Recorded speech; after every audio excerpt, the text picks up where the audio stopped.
Assalamualaikum warahmatullahi wabarakatuh. Hello guys, thanks for the attention. Let me introduce myself. My name is Mila Milhabibah. Today I will explain the example of experimental and correlation case. First, I will explain about experimental case. Before I start the explanation, I will read the context of this case.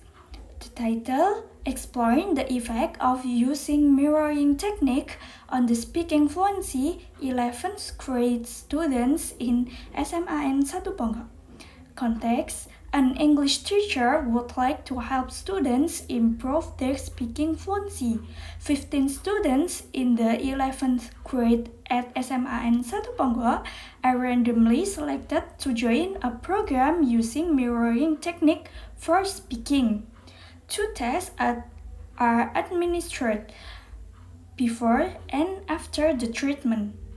At alpha is 0.05, prove whether mirroring technique for speaking is significantly effective to improve the student's speaking fluency. Jadi pada case eksperimental ini saya menggunakan topik efek dari teknik menggunakan cermin terhadap kemampuan berbicara siswa kelas 11 di SMAN 1 Ponggok. Jadi pada kasus ini menguji apakah penggunaan cermin itu efektif atau tidak terhadap kemampuan berbicara pada siswa kelas 11 di SMAN 1 Ponggok.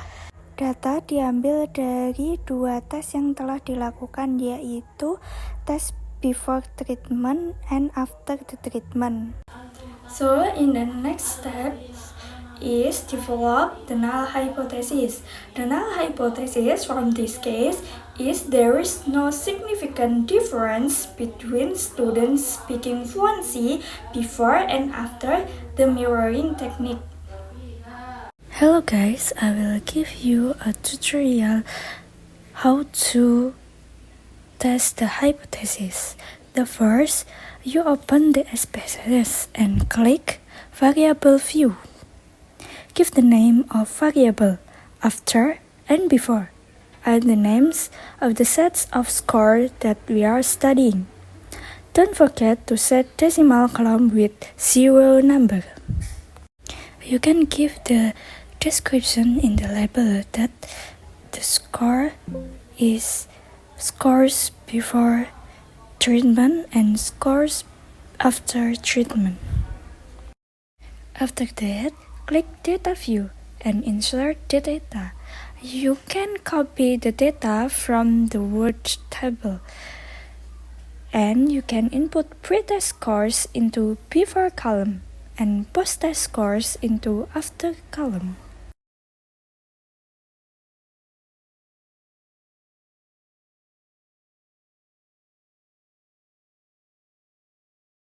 Before you start your hypothesis analysis, you should know your data are normally distributed or not, because when your data are normal, you use pivot tests or parametric tests to analyze your hypothesis. But when your data are not normal, you use non-parametric tests to test the hypothesis. To see your data are normally distributed or not, you can click Analyze, then Descriptive Statistics, and click Export. You should move the variables into right column.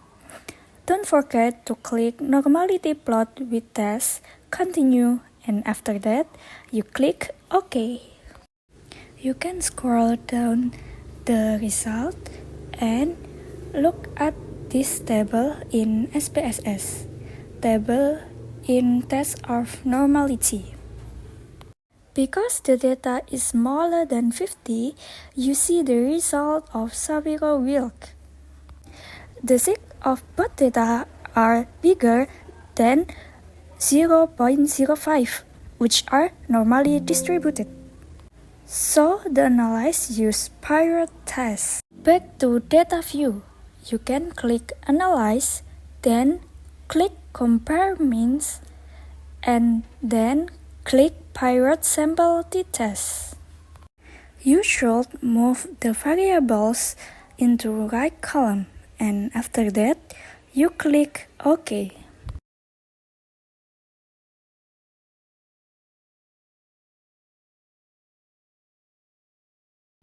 And the SPSS show the result. You can scroll down until you find Pirate Sample Test. You can see the SIG is 0.009, which smaller than alpha is 0.05. So the null hypothesis is rejected. It means that there is significant difference between the students speaking fluency before and after the mirroring technique. In the next, I will explain about correlational case. The title is the correlation between the frequency of using close-up whitening toothpaste and teenagers' tooth whiteness level. The context: a dentist is interested to finding out the relationship between the use of close-up whitening brand toothpaste and teenagers' tooth whitening levels. In this context, the sample consists of 10 teenagers who regularly use close-up whitening toothpaste and visit the dentist clinic.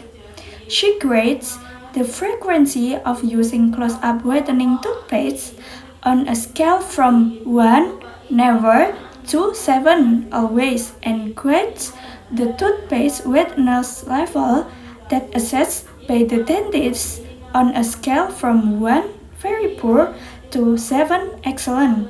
Compute the coefficient correlation and test the relationship at alpha 0.05. Di dalam kasus korelasi ini, saya membahas tentang hubungan antara frekuensi penggunaan brand close-up whitening pasta gigi dengan tingkat keputihan gigi dari remaja. Data diperoleh dari hasil penilaian oleh dokter gigi, yang mana untuk frekuensi penggunaan close-up whitening itu dari skala 1 sampai 7, dengan 1 itu tidak pernah menggunakan dan 7 itu selalu menggunakan, serta frekuensi tingkat keputihan gigi itu dari skala 1 yaitu sangat buruk sampai dengan skala 7 yaitu paling bagus. In the next steps, I developed the hypothesis. The null hypothesis: there is no any correlation between the frequency of using close-up whitening toothpaste and teenagers' tooth whiteness levels. You can open the SPSS and click Variable View. Give the name of variable X for frequency of using close-up whitening toothpaste and variable Y for the tooth whiteness level. Don't forget to set the decimal column with 0 number. You can fill the label column with the description of variable X and variable Y.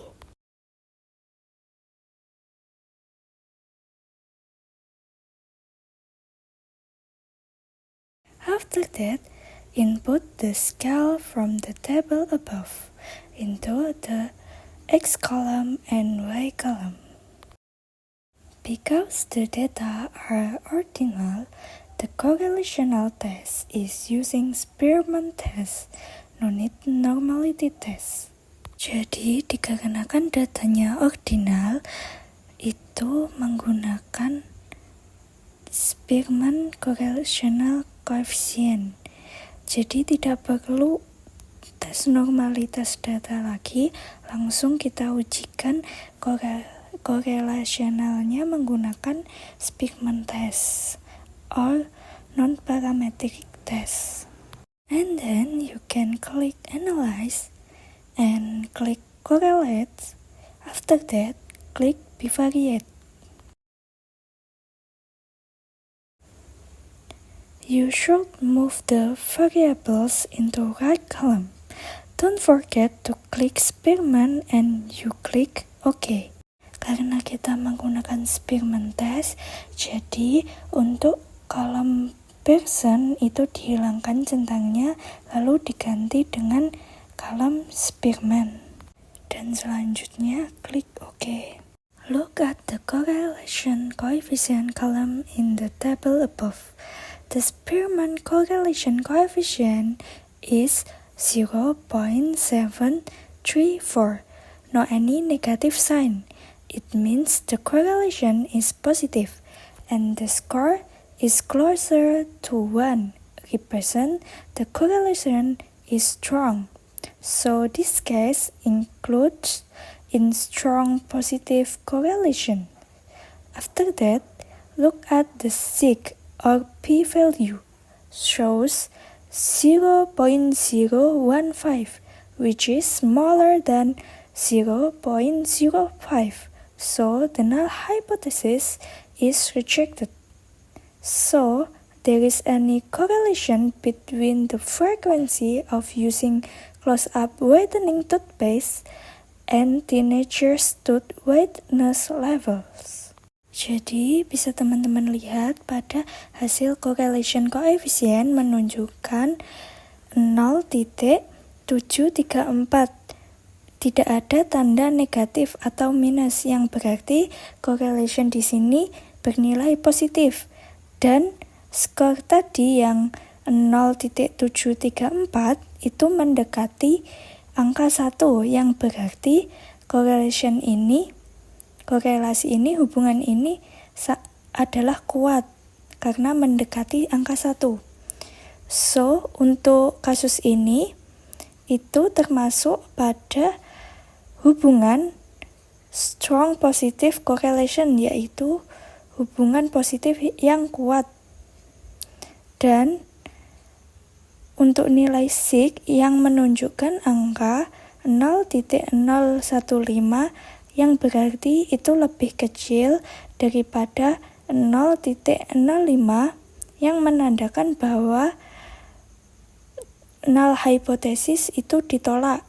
Jadi kesimpulannya terdapat korelasi di antara frekuensi penggunaan pasta gigi close up whitening dan tingkat keputihan gigi remaja. And it is the end of my explanation. Thank you for watching.